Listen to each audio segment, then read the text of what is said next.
பக்தியுடன் வரவேற்கின்றது ஸ்ரீநாத் பக்தி மீடியா. இந்த பதிவில் நாம் பார்க்க போவது நினைத்த மாத்திரமே அனுக்கிரகம் செய்யக்கூடிய நாமக்கல் மாவட்டம் திருச்செங்கோட்டில் உள்ள அர்த்தநாரீஸ்வரர் திருக்கோவில் ஆகும்.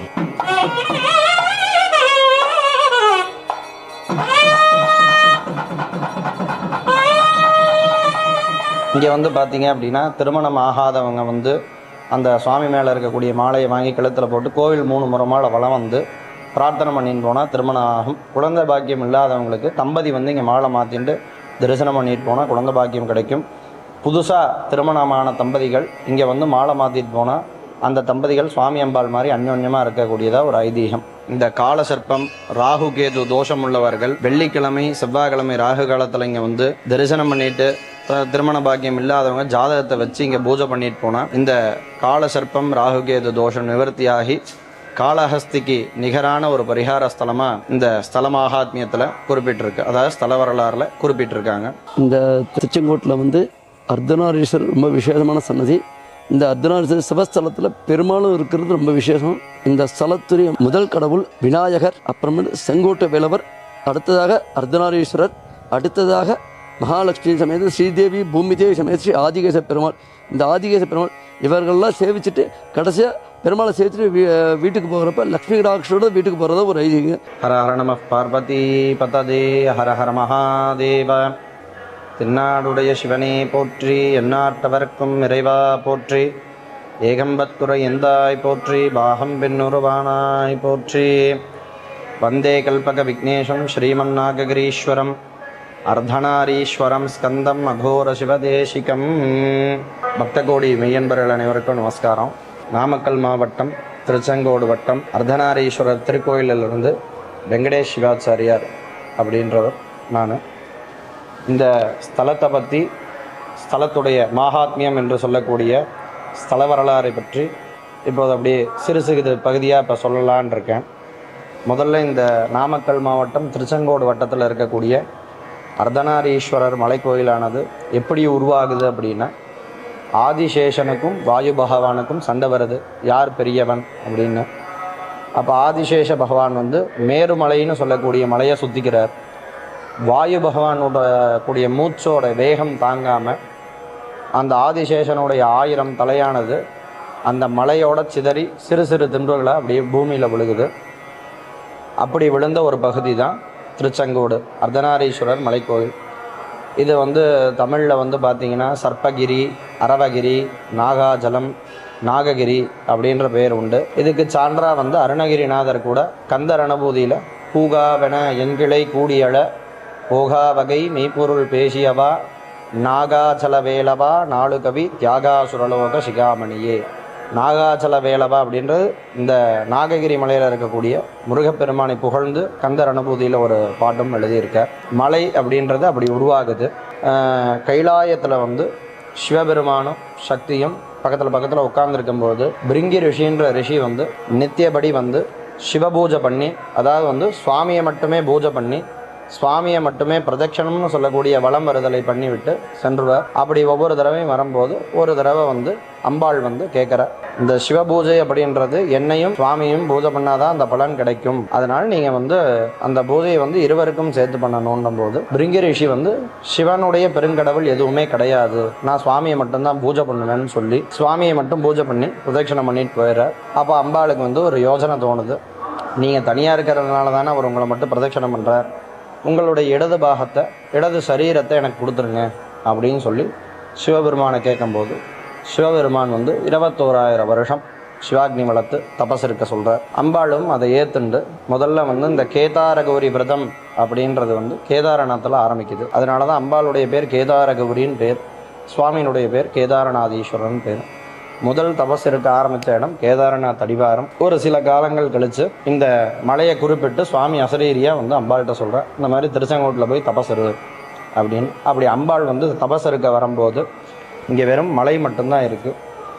பூஜைகளுக்கு உண்டான ஒரு புஷ்பங்களோ எந்த ஒரு சிவலிங்கமோ எதுவுமே இல்லாமல் இருக்கார். அப்போ அந்த கேதாரகௌரி அம்பாள் விநாயகரை பிரார்த்தனை பண்ணுறார். விநாயகரை பிரார்த்தனை பண்ணோனையும் இந்த ஸ்தலத்தில் முதல் தீர்த்தம் கணபதி தீர்த்தம் அப்படின்ற தீர்த்தத்தை விநாயக பெருமான் உருவாக்குறார்.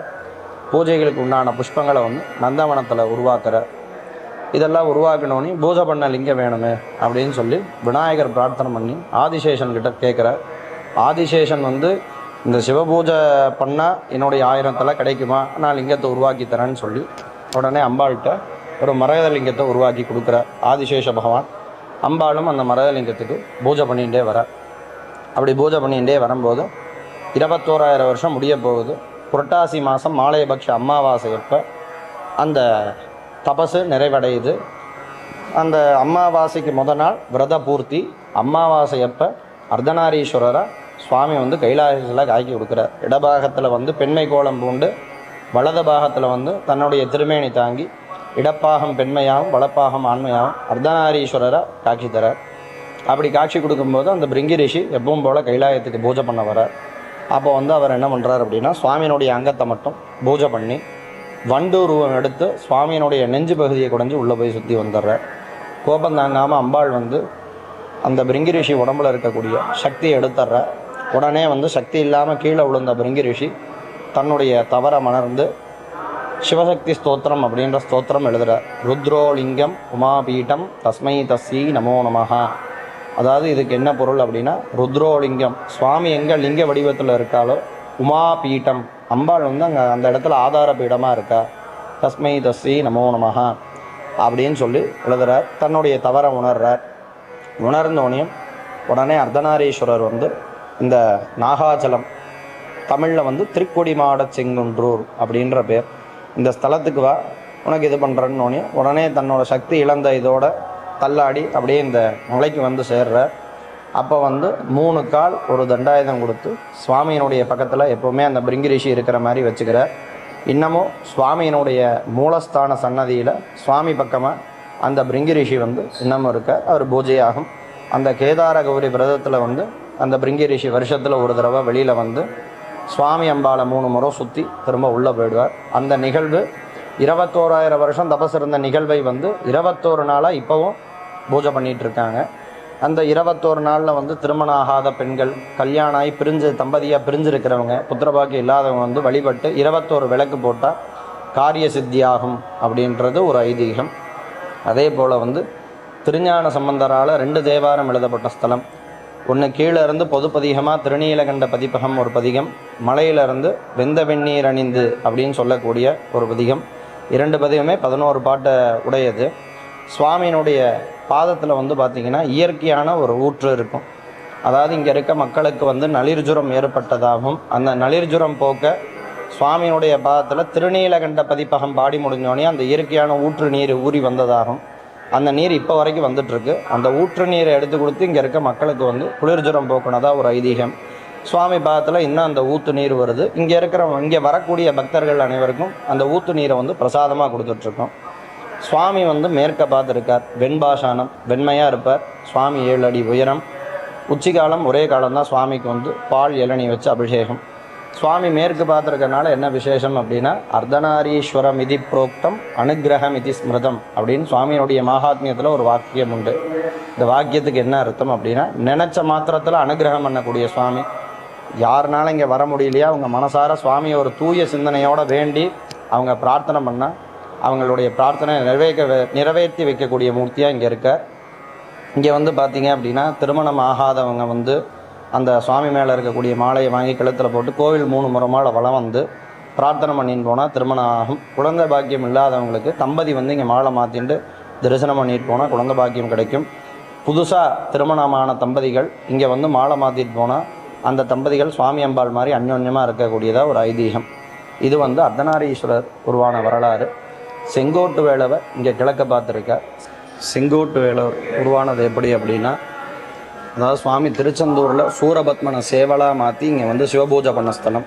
இதே ஸ்தலத்தில் வந்து பார்த்திங்கன்னா செங்கோட்டு வேளவர், அதாவது இன்னொரு பேர் வந்து அவருக்கு சத்தியவாக்கிய பெருமான்ற பேர்.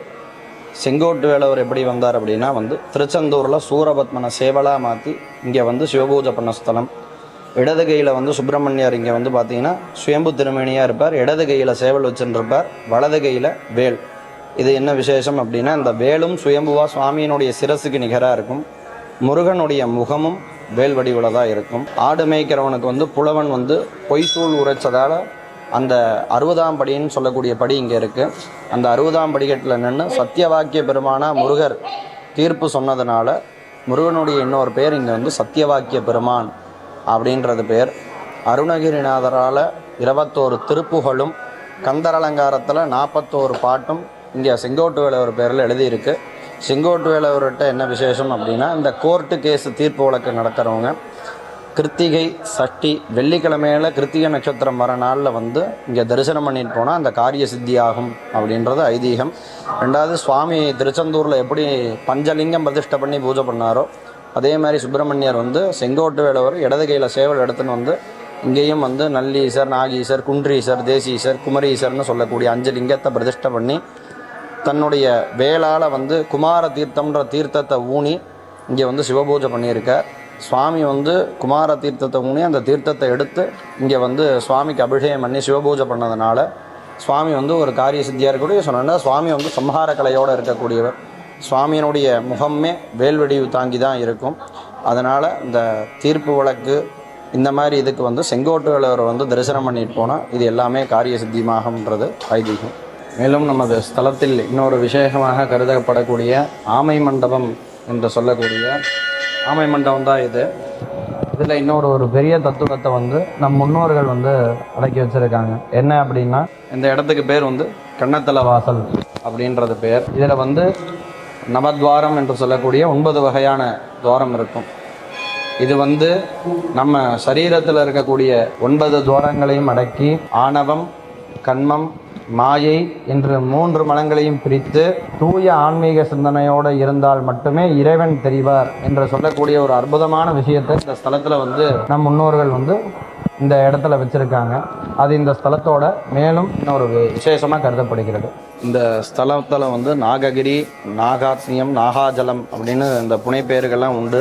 ஆதிசேஷனுடைய சரீரம் தான் மலையாக இருக்குன்னு சொல்லியிருந்த மாதிரி இந்த அம்பாள் பூஜை பண்ணக்கூடிய லிங்கத்தை உருவாக்கி கொடுத்து அம்பாள் இடது பாகத்தை வாங்கினதுனால ஆதிசேஷ பகவானுக்கு தன்னுடைய 1000 தலைகளும் திரும்ப கிடைத்து சுவாமியை சிவபூஜை ஆதிசேஷனும் பண்ணியிருக்கார். இந்த ஆதிசேஷ பகவான் தன்னுடைய 1000 தலைமையும் திரும்ப இங்கே வாங்கினதுனால இந்த காலசர்ப்பம், ராகு கேது தோஷம் உள்ளவர்கள் வெள்ளிக்கிழமை, செவ்வாய்க்கிழமை ராகு காலத்தில் இங்கே வந்து தரிசனம் பண்ணிட்டு திருமண பாக்கியம் இல்லாதவங்க ஜாதகத்தை வச்சு இங்கே பூஜை பண்ணிட்டு போனால் இந்த காலசர்ப்பம், ராகு கேது தோஷம் நிவர்த்தியாகி காளஹஸ்திக்கு நிகரான ஒரு பரிகார ஸ்தலமாக இந்த ஸ்தல மகாத்மியத்தில் குறிப்பிட்டிருக்கு. அதாவது ஸ்தல வரலாறில் குறிப்பிட்டிருக்காங்க. அதனால் இந்த திருக்கோயிலுக்கு வந்து பக்தர்கள் அனைவரும் சுவாமியினுடைய அனுகிரகத்தை வாங்கி அவங்க மனசில் என்னென்ன பிரார்த்தனை இருக்கோ அதை பிரார்த்தனை செஞ்சு அவங்கவுங்க வாழ்க்கையில் சுகபோகம் பெறணும் அப்படின்னு அர்த்தநாரீஸ்வரர் எல்லாத்தையும் பிரார்த்தனை பண்ணிக்கிறோம். வணக்கம். இந்த திருச்செங்கோட்டில் வந்து அர்த்தநாரீஸ்வரர் ரொம்ப விசேஷமான சன்னதி. இந்த அர்த்தநாரீஸ்வரர் சிவஸ்தலத்தில் பெரும்பாலும் இருக்கிறது ரொம்ப விசேஷம். இதுக்கு காரணம் கேதார கௌரி விரதம் பார்வதி தேவி விரதம் இருக்காங்க. அந்த விரதத்துக்கு பெருமாளையே குருவாக நியமித்து அந்த விரதத்தை பூர்த்தி செய்கிற ஒரு ஐதீகம் சொல்கிறாங்க. அந்த விரதத்தை பூர்த்தி செஞ்சோன்னா அர்த்தநாரீஸ்வரர் காட்சி தரப்ப பார்வதி தேவி வந்து பெருமாள் இங்கே வந்து எங்களுக்கு இறுதி பாகத்தில் நீங்களும் காட்சி தரணும்னு பார்வதிக்கு வேண்டுதலுக்கு நீங்கி இங்கே பெருமாள் காட்சி தர ஒரு ஐதீகம். இங்கே சைவ வைணவ பாகுபாடு இல்லாமல் 2க்கும் ஒரே டைமில் உற்சவங்கள் எல்லா விஷயங்களும் நடக்கும். இதுவே இந்த விஷயத்துக்கு காரணம். பார்வதி தேவி வேண்டுதலுக்கு நீங்கி இங்கே பெருமாள் இருக்கிறனால ரொம்ப விசேஷமான சன்னதிங்க. இதுதான் இங்கே பெருமாளுக்கு விசேஷம். இங்கே சைவ வைணவ பாகுபாடு இல்லாமல் எல்லா திருவிழாக்களும் சிவராத்திரி அப்போ பெருமாளுக்கு 4 கால பூஜைகள் உண்டு. பெருமாள் இப்போ பார்த்திங்கன்னா பெருமாள் சிவன் எப்போ புறப்பாடானாலும் பெருமாள்கிட்ட போவார், எதிர்ச தீபாவளி உண்டு. பெருமாள் எப்போ இந்த புறப்பாடானாலும் சிவன் கோயிலில் போய் எதிர்ச தீபாவளி உண்டு. இது வேறு எந்த ஸ்தலத்துலையும் கிடையாது. ரொம்ப விசேஷமான சன்னதி. செங்கோட்டை வேலவர், அர்த்தநாரீஸ்வரர், ஆதிகேச பெருமாள் மும்மூரி ஸ்தலம்னு சொல்லுவோம் இந்த ஸ்தலத்துக்கு. ரொம்ப விசேஷமான சன்னதி. வணக்கம். பக்த கோடி மெய்யன்பர்கள் அனைவருக்கும் நமஸ்காரம். நம்மளுடைய ஸ்ரீநாத் பக்தி மீடியா சேனலின் வாயிலாக நமது நினைத்த மாத்திரத்திலே அனுகிரகம் பண்ணக்கூடிய மூர்த்தியாக விளங்கக்கூடிய அர்த்தநாரீஸ்வர பெருமானுடைய ஸ்தல வரலாறை ஸ்ரீநாத் பக்தி மீடியாவின் வாயிலாக பதிவு செய்து கொண்டதற்கு மிகவும் மகிழ்ச்சி அடைகின்றோம். அதேபோல் ஆன்மீக அன்பர்களும் சிவநேய செல்வர்களும் நமது திருச்செங்கோடு திருமலையில் இருக்கக்கூடிய அர்த்தநாரீஸ்வர பெருமானையும் செங்கோட்டு வேலவரையும் வந்து தரிசனம் செய்து வாழ்விலே பேரானந்த பெருவாழ்வு அடையுமாறு அர்த்தநாரீஸ்வரரை பிரார்த்தனை செய்து கேட்டுக்கொள்கிறோம். நன்றி, வணக்கம். மேலும் பல ஆன்மீக தகவல்களை காண ஸ்ரீநாத் பக்தி மீடியா சேனலை சப்ஸ்கிரைப் செய்து கொள்ளும்படி அன்போடு கேட்டுக்கொள்கின்றோம்.